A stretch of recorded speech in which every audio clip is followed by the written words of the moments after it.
마가복음 15장 16절부터 20절까지 말씀 우리 한 절씩 교독하도록 하겠습니다. 군인들이 예수를 끌고 브라이도리온으로 일하는 뜰 안으로 들어가서 온 군대를 모으고 격려하여 이르되 유대인의 왕이여 평안할지어다 하고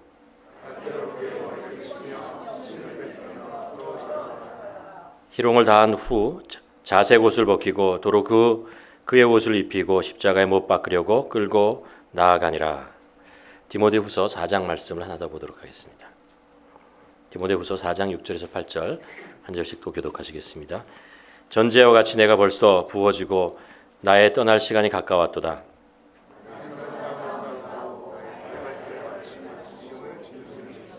함께 읽겠습니다. 이제후로는 나를 위하여 의의 면류관이 예비되었으므로 주 곧 의로우신 재판장이 그날에 내게 주실 것이며 내게만 아니라 주의 나타나심을 사모하는 모든 자에게 도이다. 아멘. 우리가 요즘 사순절을 보내고 있습니다. 이 기간 동안에 우리가 반복해서 말씀드리지만 십자가의 은혜를 우리가 좀 더 깊이 묵상하는 시간이었으면 좋겠습니다. 우리가 365일 동안 또 일주일에 1년에 52번 예배를 드리지만 특별히 이 기간 동안은 우리가 예수님의 십자가를 좀 더 깊이 묵상하는 시간입니다. 우리가 이렇게 이 시간을 보내는 이유는 이 십자가라는 것이 우리의 신앙, 우리의 인생에 굉장히 중요한 역할을 하기 때문에 그러는 거죠. 성경을 우리가 보면 예수님께서 빌라도의 법정에 쓰시는 장면으로부터 시작을 해서 골고다 언덕을 올라가시는 것, 그리고 십자가에 못 박혀 죽으시는 그 장면까지 굉장히 성경이 우리들에게 자세하게 그 사건의 현장을 설명하고 있는 것을 알게 됩니다. 아마도 성경은 모든 시대의 사람들, 우리를 피워내서 모든 그 성경을 읽는 사람들이 그 십자가의 사건의 현장으로 우리가 들어가기를 원하시는 것 같습니다. 그 안에 들어가서 생생하게 그 예수님께서 그곳에서 당하셨던 모든 일들을 우리도 함께 체험하고 바라보고 그렇게 주님을 우리가 십자가의 의미가 무엇인지 깨닫게 하시려고 하는 것이죠. 사건의 현장에서 이런 일들이 생깁니다. 예수님을 향해서 군중들이 막 소리를 지르죠. 함성을 막 칩니다. 예수님을 십자가에 못 박으라 말은 그런 음성을 우리가 성경을 읽다 보면 들게 됩니다. 또 장면이 바뀌면서 예수님과 그 총독이 빌라도가 둘이서 얘기하는 장면, 그 장면을 성경이 우리가 엿듣게 만듭니다. 또 장면이 바뀌고 로마의 병정들이 예수님을 데리고 채찍질하고 조롱하고 그리고 막 예수님에게 침을 뱉고 이런 일들을 우리들에게 보여오게 됩니다. 거기서 예수님께서 처참하게 사람들에게 당하는 모습을 보여주죠. 그 이후에 십자가에 끌고 골고다 언덕으로 올라갑니다. 예수님께 지쳐서 그 십자가를 들지 못해서 쓰러집니다. 그리고 심호흡을 크게 하면서 괴로워하고 그리고 힘들어하는 장면들을 우리가 보게 되죠. 마침내 예수님께서 골고다 언덕에 십자가 위에 서게 됩니다. 성경은 우리들에게 십자가, 예수님께서 쓰신 그 십자가를 똑바로 바라보게 하십니다. 조금 더 얼굴을 돌리거나 눈을 감으라고 하지 않습니다. 예수님께서 그것에서 어떤 일을 당하시는지 우리에게 보게 하시는 것이죠. 과연 주님은 왜 이 처참한 사건의 현장을 우리들에게 보게 하시고 우리들에게 느끼게 하시는 것인가라는 거죠. 예수님께서 겪으셨던 그 십자가의 현장을 보면서 듣고 느끼게 하면서 주님은 우리에게 무엇을 말하고 싶은 것일까요? 지난주에 우리는 사순절을 통해서 하나하나 살펴보는 이야기를 시작했습니다. 특별히 로마의 병정들이, 군인들이 예수님에게 침을 뱉는 장면을 보았습니다. 빌라도가 그 군인들에게 예수님에게 침을 뱉으라라는 이야기를 한 적이 없습니다. 예수님을 조롱하라고 한 적이 없습니다. 빌라도는 딱 두 가지 명령합니다. 채찍을 치고 십자가에 못 박혀 죽이라. 시키지 않은 일들을 이 로마의 군병들이 예수님을 데리고 와서 많은 군대를 보여서 조롱하기 시작을 하죠. 그 장면을, 그 침을 뱉는 장면을 통해서 우리가 알게 된 것이 있습니다.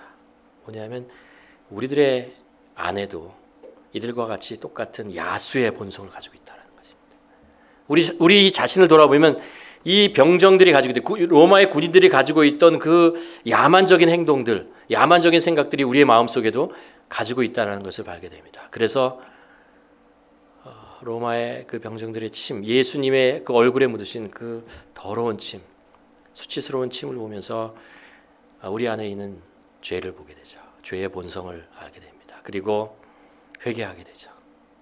회개하게 됩니다.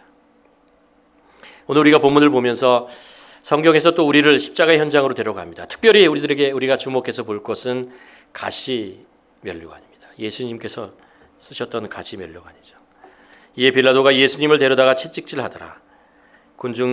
군병들이 가시 면류관을 엮어 그 머리에 씌우고 자색 옷을 입히니라고 얘기합니다. 여러분, 이 십자가 사건을 가만 보면 6월절부터 시작됩니다. 그렇죠? 6월절에 예수님께서 마지막 만찬을 제자들과 함께 합니다. 그리고 나서 얼마 되지 않아서 로마 군병들에게서 잡히죠. 그리고 빌라도의 법정에 서게 됩니다. 예수님께서는 그곳에서 신문을 받습니다. 그리고 신문을 하던 빌라도는 알게 됩니다. 예수에게 아무런 잘못이 없다라는 것을 합니다. 그가 죽을 만한 어떤 처형을 당할 아무런 죄를 짓지 않았다는 것을 합니다. 오히려 그들을 정죄하고 있는 사람들의 얘기를 들으면 앞뒤가 맞지 않고 허접한 것이었습니다. 다 거짓말이라는 것을 알 수 있었습니다. 그래서 빌라도는 예수님을 석방하려고 했습니다. 이들은 죄가 없다라는 것입니다.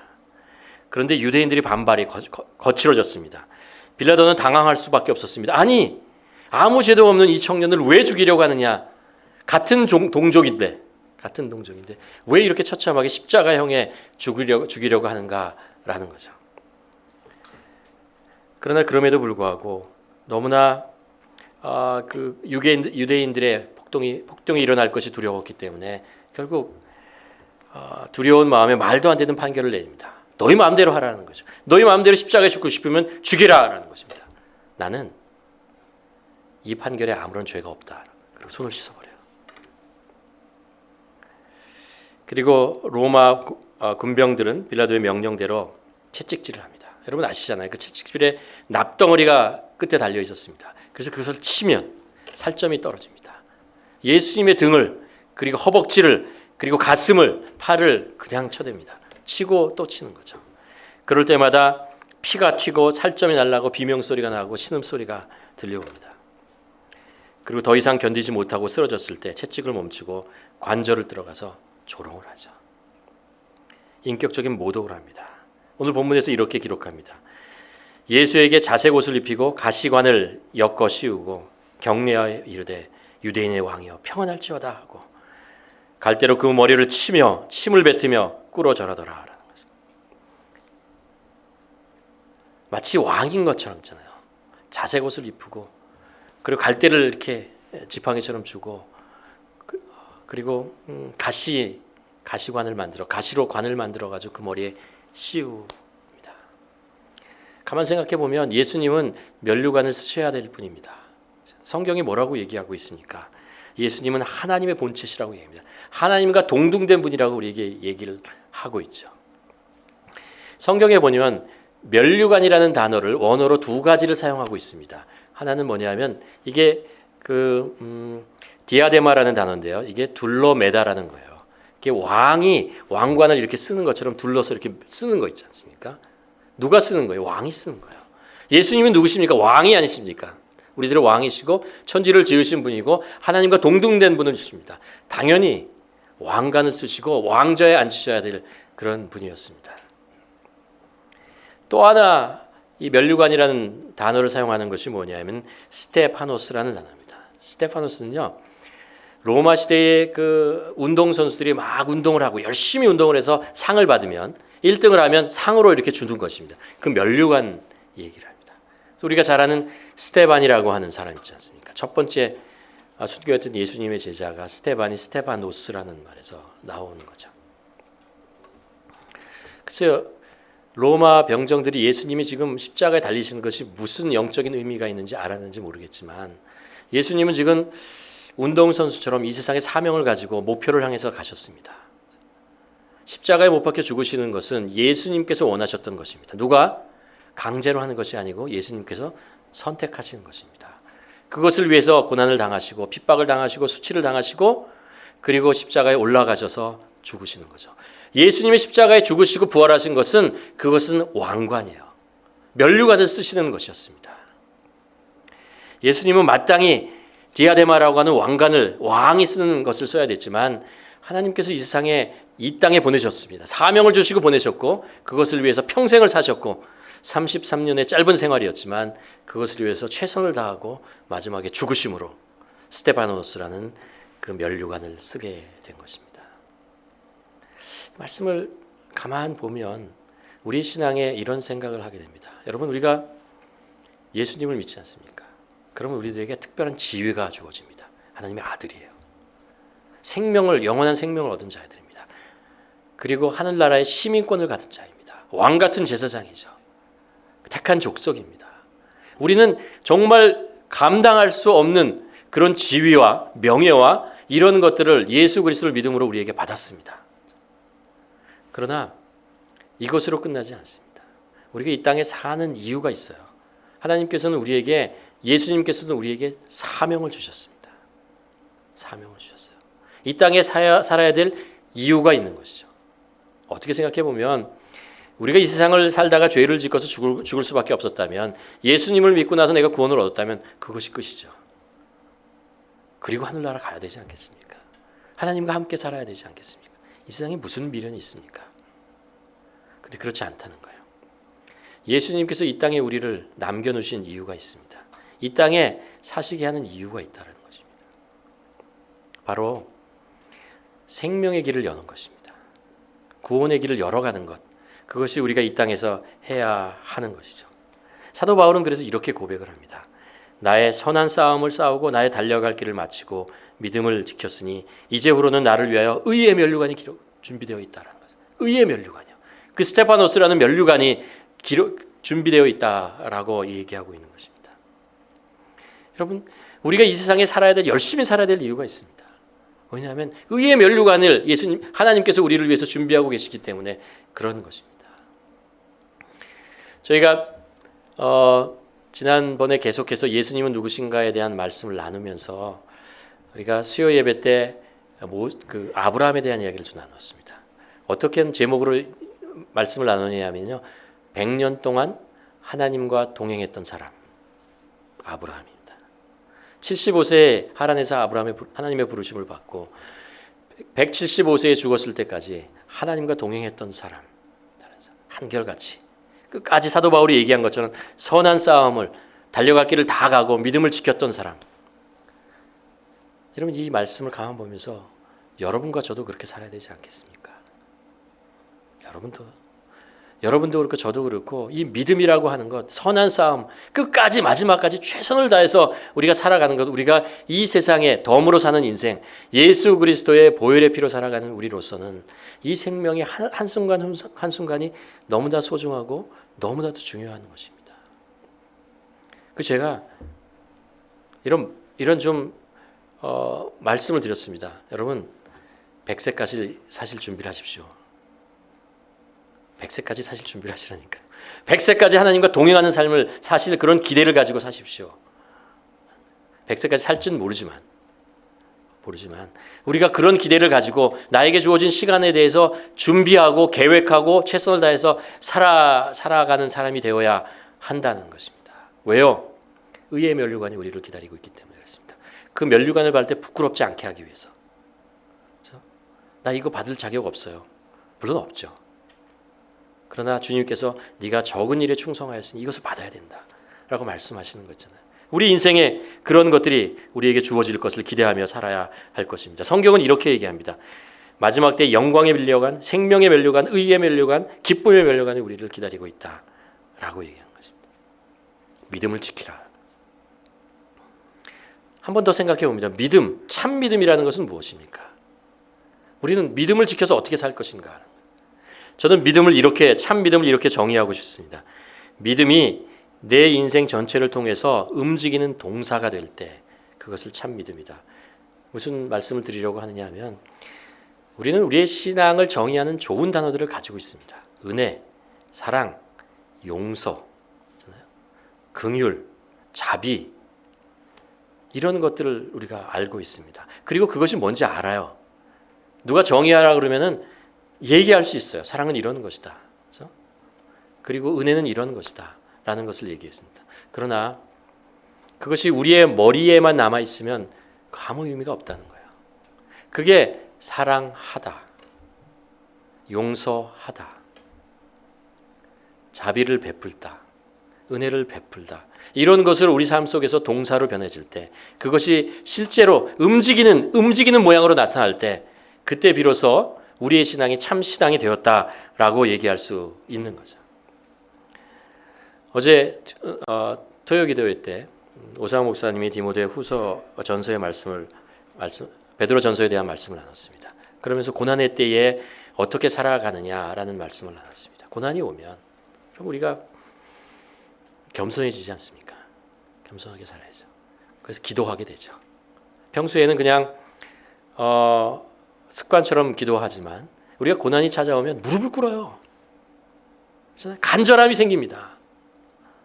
그리고 회개할 일이 생기고, 그리고 진정으로 하나님께서 우리를 사랑하신다는 것이 무엇인지 알고, 내가 정말 사랑하며 살았는지, 이 하나님께서 주신 그 좋은 단어들이 나에게 명사로만 내 머리에 남아있고 살아온 것은 아닌지 보게 됩니다.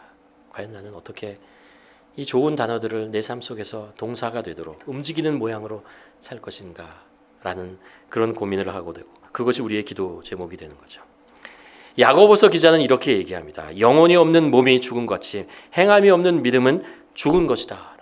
행함이 없는 믿음은 죽은 것이다. 그것을 비유하면서 뭐라고 얘기하냐면 영혼이 없는 몸이 죽은 것처럼 얘기합니다. 우리는 행함이라는 것을 그렇게 생각합니다. 우리의 무엇인가 코어에 내부에 뭐가 있는데 그것이 밖으로 보여지는 것이 행함이라고 생각을 하는데, 야고보 기자는 그렇게 생각하는 것이 아니에요. 우리의 몸이 있는데 몸의 알맹이가 되는 것이 뭐냐면 행함이라는 거예요.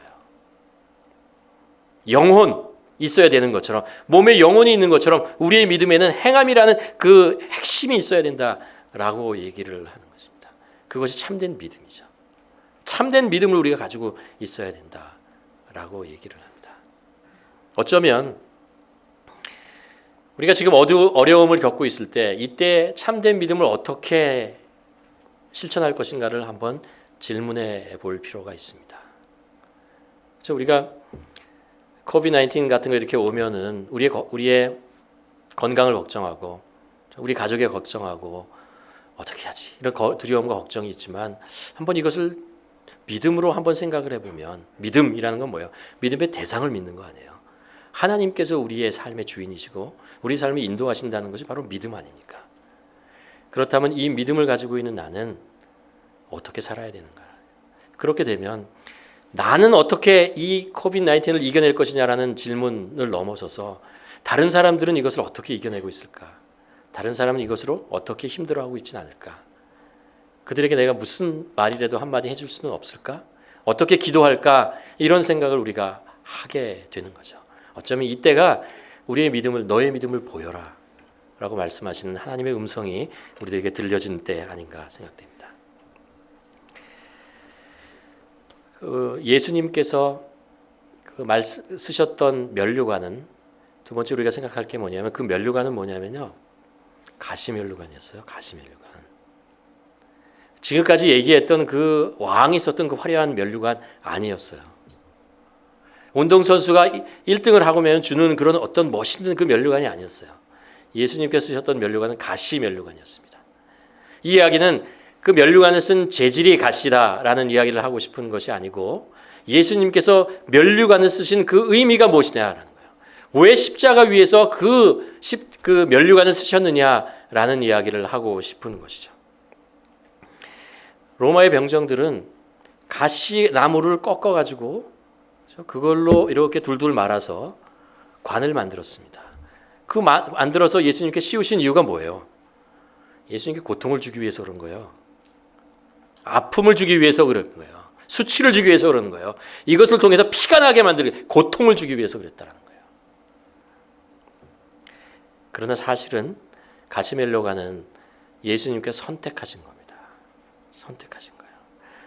예수님의 머리에 강제로 씌워진 이 가시면류관은 십자가에서 수치의 면류가 아니라 영광의 면류관이었어요. 여러분 성경에 보면 가시라는 것이 두 가지 의미를 우리가 있다는 것을 알 수 있습니다. 첫 번째는 뭐냐면 가시는요 죄의 열매입니다. 죄의 결과예요. 아담과 하와가 하나님의 명령에 불복종하죠. 그래서 선악과를 따먹었어요. 그러고 나서 하나님의 창조 세계의 샬롬이라는 것이 깨어지기 시작을 합니다. 하나님과 인간과 관계가 단절되고 사람과 사람과의 반목하는 일들이 생깁니다. 또 하나 있죠. 뭐죠? 땅이 저주를 받아요.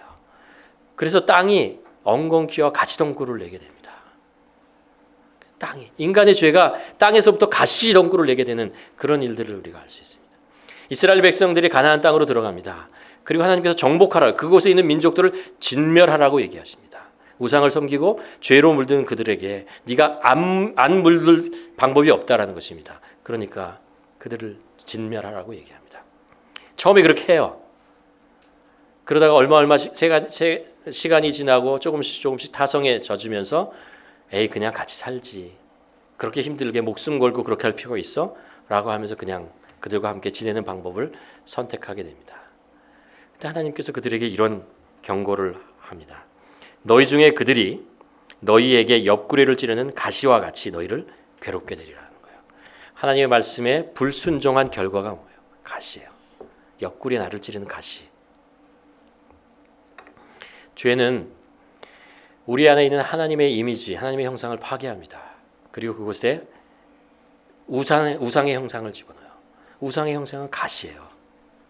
우리를 괴롭게 만드는 것입니다. 우리의 삶을 힘들게 만들고 그리고 어렵게 만드는 것이라는 것입니다. 가시는 인간이 지은 죄의 열매이며 곧 죽음을 의미하고 있습니다. 예수님은 그 가시면류관을 그대로 쓰시고 십자가에 못 박혀 죽었습니다. 왜냐하면 우리의 죄의 열매를 쓰셔야 되기 때문에 그래요. 그것을 짊어지셔야 하기 때문에 그렇다는 거예요.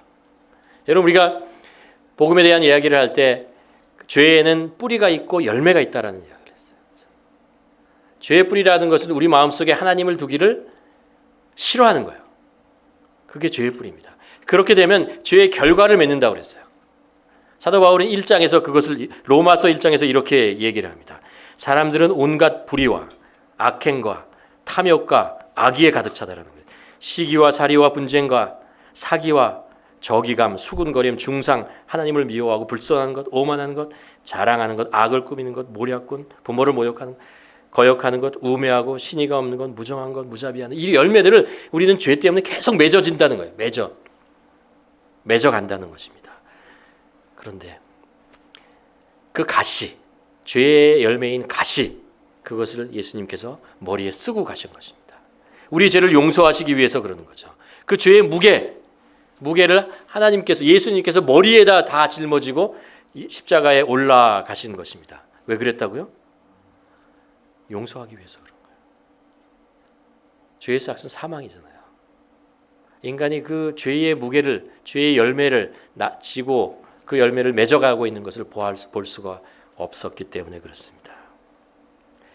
인간의 죄의 열매, 가시, 수치, 저주, 죽음, 그것을 십자가에 대신 지우신 거죠.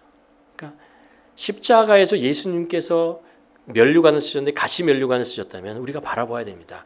그 가시 면류관이 예수님을 찌르잖아요. 뭐가 찌른다고요? 내 죄의 열매가 예수님을 찌르고 있는 거예요.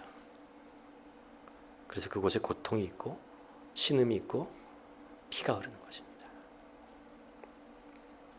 우리가 죄를 지으면, 예수 그리스도를 믿고 죄를 지으면 두 가지 생각을 합니다. 하나는 벌 받겠다라는 거죠. 내가 죄를 지었어. 벌 받겠다라는 거죠.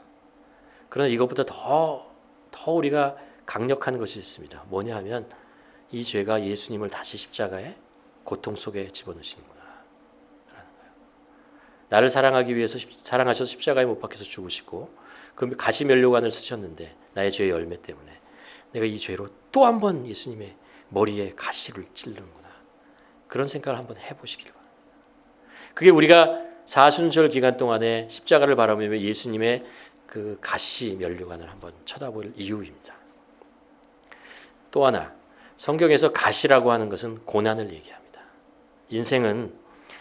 우리의 인생은 다시 다 가시 받길 인생이라고 얘기하지 않습니까? 이집트의 총리가 된 야곱은 가나안에 살고 있던 그 자기의 아버지 그 요셉은 야곱과 그 형제들을 이집트로 초청을 합니다. 그래서 살게 되죠. 그래서 70명의 그 가족들이 와요. 그 요셉을 만납니다. 그리고 나서 조금 있다가 요셉이 그 아버지와 형제들을 이집트의 왕에게 소개를 합니다. 그래서 아련을 시킵니다. 그때 이집트의 왕이 야곱을 이렇게 보면서 질문을 하나요. 뭐라고 얘기하냐면 어르신은 연세가 어떻게 됩니까? 라고 질문. 당신 나이가 얼마입니까? 라고 질문합니다. 그때 야곱이 이렇게 대답하지 않습니까? 내 나그네 길의 세월이 130년이다. 내 나이가 얼마 못 되니 우리 조상의 나그네 길의 연조에 미치지 못하니 험악한 세월을 보내었습니다. 인생이 뭐라고요? 나그네 길이라고 얘기합니다. 어디로 가는지, 어디를 향하고 있는지 잘 모르는, 그러나 계속해서 움직여야 되는 나그네 길이라는 거죠. 그 나그네 길의 인생을 한 줄로 이렇게 정리를 합니다. 험악한 세월이라는 거예요. 하나님께서는 죄 많은 사람들에게 하루하루 살아가는 인생, 이게 정말 어렵다라는 것을 아셨습니다. 전부는 아니더라도 인생이 충분히 가시밭길과 같다라는 것을 하나님께서 아셨습니다. 때로 고난과 시련, 예기치 못한 일들, 내 능력으로 감당하지 못한 일들이 계속 생기는 거예요. 성경 속의 이스라엘 민족의 역사만 봐도 430년 동안 노예로 있다가 40년 동안 광야에서 헤매고 다니다가 이제 약속의 땅에 들어갔는데 조금 있어서 사사기 시대의 어두운 시기를 지나갔습니다. 그리고 조금 있어 왕조를 세웠지만 조금 있다가 갈라지고 70년간 포로 생활을 하죠. 그리스에 놓여야 되고 페르시아에 놓여야 되고 이집트에 놓아야 되고 완전히 예루살렘 성전이 망가져서 1000여 년 동안 디아스포라로 살아가게 됩니다. 우리 부모님 세대를 살펴봅니다. 세계대전, 한국전쟁, 난리 많은 것들을 겪으셨습니다. 우리가 요즘 겪고 있는 것은 뭐예요? 경제적인 위기들, 유가폭락, 사스, 메르스, 에볼라, 코비드. 내가 이것을 왜 외우고 있습니까? 어떻게 외우고 있는 거예요? 얼마나 많이 우리 주위에 이런 일들이 발생하고 있는 것입니까? 우리는 매년 가만 보면요, 엄청난 사건 속에서 살고 있다는 것 같습니다. 성경에서 인생의 가시밭길이라고 얘기할 때 동의할 수밖에 없습니다. 예수님이 이 땅에 오셔서 공생애를 시작하면서 그 유대 지방을 돌아다니셨어요. 그러고 나서 사람들이 살아가는 모습을 다 보셨어요. 그러고 나서 하나님, 그 예수님께서 인간의 모습을, 유대 지방에 살아가고 있는 사람들의 모습을 한 줄로 또 정리하세요. 뭐라고 얘기하시냐면 목자 없는 양과 같이 유리하는 인생이다. 목자 없는 양처럼 고통스럽게 슬프게 살아가는. 그리고 예수님께서 어떻게 하시냐? 울어요. 예수님께서 2번 우셨다고 그랬잖아요. 예루살렘을 보고, 성전을 보고 1번 우시고, 그리고 이 세상에서 목자가 없어서 유리하고 있는 저와 여러분의 모습을 보면서 눈물을 흘리셨습니다. 여기서 중요합니다. 이 땅에 오신 하나님은, 하나님의 아들 예수 그리스도께서는 이렇게 살아가는 인생의 고난, 고통을 보셨고 함께 경험하셨습니다. 그래서 이 모든 아픔과 눈물, 고통과 신음, 외로움과 두려움을 모두 다 어디다 짊어지셨다고요? 가시멜로관에 지으신 거예요. 그리고 대신 고통을 쓰시고 십자가에서 죽으셨습니다. 그래서 예수님께서 이런 말씀을 하실 수 있는 자격이 있는 거예요. 수고하고 무거운 짐진 자들아 다 내게로 오라. 내가 너희를 쉬게 하리라. 예수님께서 십자가에서 그 고난, 그 힘든 인생길의 모든 아픔과 외로움과 그 모든 것들을 머리에 쓰시고 가시관으로 쓰시고 십자가에 못 박혀 죽으시고 우리들에게 평안과 안식과 세상에서 누릴 수 없는 그런 것들을 우리 마음에 주셨다라는 것입니다. 여러분, 우리는 이 사순절 기간에 예수님의 그 십자가를 바라보면서 그 자리로 나아가야 합니다. 예수님께서 쓰셨던 면류관을 우리가 좀 더 똑바로 쳐다봐야 합니다. 가시면류관이었어요, 그게. 왜 가시면류관이었냐고요. 가시면류관을 쓰신 것뿐만 아니라 가시면류관의 그 가시가 주님의 머리를 찌르면서 흐르는 피가 있었어요. 왜 피를 흘리셨냐라는 거예요. 나 때문에 그렇다. 우리 때문에 그렇게 피를 흘리셨다고 말씀하십니다. 여러분, 코비드-19 때문에 걱정과 근심이 많으시죠? 저도 그렇습니다. 그런 이 사건으로 인해서 우리 생활이 단조로워졌어요. 시간이 많아졌어요. 활동도 줄어들었고, 어제 보니까 이태리 북부의 인공위성에서 찍은 사진이 하나가 나왔습니다. 어떤 사진이냐 하면 유럽의 이산화탄소 발생량을 측정하는 사진을 찍어서 올렸는데, 하나는 코비드-19 전, 하나는 코비드-19 후예요. 근데 이태리의 북쪽을 찍어 보여주는데, 코비드-19 전에는요, 그게 활발하게 움직여요. 색깔이 뭐 노란색, 붉은색 막 하다가 코비드-19 후에 그게 색깔이 없어져요. 점점 줄어들어요. 영상 어디 나와 있는 거 한번 보세요. 그래가지고 그냥 하얀 노란색으로 이렇게 변해 있는 거죠. 사람들이 활동을 안 해요. 움직이지 않는 것이죠. 우리가 이 기간 동안에 조심하고 경계하고 경계를 늦추지 말아야 되겠지만, 하나님, 우리가 주어진 어쩌면 이게 시간입니다. 우리가 그렇게 정신없이 살았던 그런 시간이 있었던 거예요. 근데 이것 때문에 우리가 좀 더 활동을 줄이고 시간이 남고 단순해지면서 과연 이 시간 동안에 우리가 무엇을 해야 되냐? 이 시간이 사순절 기간을 우리가 보내고 있잖아요. 우리가 좀 더 단순해진 이 시간, 활동이 줄어든 이 시간 동안에 우리가 십자가를 더 바라보는 그런 시간이었으면 좋겠습니다. 예수님께서 우리들에게 그 십자가를 바라보시라고 우리에게 코비드-19를 주신 건 아니라고 합니다. 그러나 우리가 이 고난을, 이 어려운 시간을 지낼 때 우리가 더 하나님을 바라볼 수 있는 기회가 생겼다는 것을 우리가 알아야 합니다. 그리고 한번 한번 가만히 바라보십시오. 바라보면 우리가 지난 수요일에 보았지만 예수님의 십자가의 얼굴에 예수님의 침, 그렇죠? 예수님의 침이 아니죠. 병정들의 그 더러운 침이 묻어 있다는 것을 우리가 보게 됩니다. 예수님께서 그것을 닦지 않았어요. 예수님이 골고다 언덕을 올라가는 동안 누구도 그것을 닦아주지 않았어요. 그냥 가지고 올라가셨어요. 그리고 그 십자가에서 예수님께서는 가시면류관을 쓰셨어요. 피를 흘리고 계셨다는 거예요. 창에 찔려서 피만 흘린 것이 아니에요. 못자국에만 피가 흘린 것이 아니었어요. 병정들이 그냥 강제로 씌웠던 그 가시면류관 때문에도 피가 흐르고 계셨어요. 고통스러워하셨습니다. 왜 그랬을까요? 우리의 죄 때문에 그렇다. 죄의 열매, 그리고 우리의 고난의 인생길에 평화를 주시기 위해서, 안식을 주시기 위해서 그러셨다는 것입니다. 여러분, 이 기간 동안에 우리가 예수님의 한 주 동안 예수님의 가시면류관을 가만히 묵상하면서 그 속에 담겨진 하나님의, 우리 주님의 용서와 사랑과 평안을 누리시는 우리 모두가 되기를 주님의 이름으로 간절히 축원합니다. 기도하시겠습니다. 이 시간에 우리 함께 기도했으면 좋겠습니다. 우리 성경은 적어도 이 십자가의 사건만은 우리들에게 너무나 자세하게, 정말 그림을 보여주는 것처럼, 하나의 영화를 보여주는 것처럼 우리 안에 펼쳐 보이고 있는 것을 압니다. 우리를 그쪽으로 초청하시는 거죠. 그리고 십자가의 현장 속으로, 빌라도의 법정 안으로, 그리고 골고다의 그 길로, 그리고 골고다 언덕으로 우리를 초청하고 눈을 들어 똑바로 쳐다보라고 말씀하십니다. 우리가 이 시간에, 이 사순절 기간에 주님, 그렇습니다. 우리가 성경을 펼 때 우리가 성경 안으로 들어가기를 원합니다. 그 사건의 현장으로 들어가기를 원합니다. 그래서 그곳에서 주님께서 말이 아니고, 말씀이 아니고 몸으로 보여주셨던 그 메시지를 우리가 들을 수 있도록 도와주시옵소서.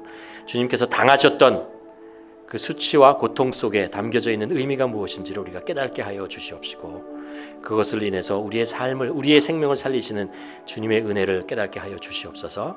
특별히 이 시간에 우리가 예수 그리스도의 십자가, 그 안에 달리셨던 예수님께서 쓰셨던 가시 면류관을 보면서 그 의미가 무엇입니까? 주님 더 깊이 느끼게, 경험하고 고백하는 시간 되게 하여 주시옵소서. 함께 기도하시겠습니다. 하나님 아버지,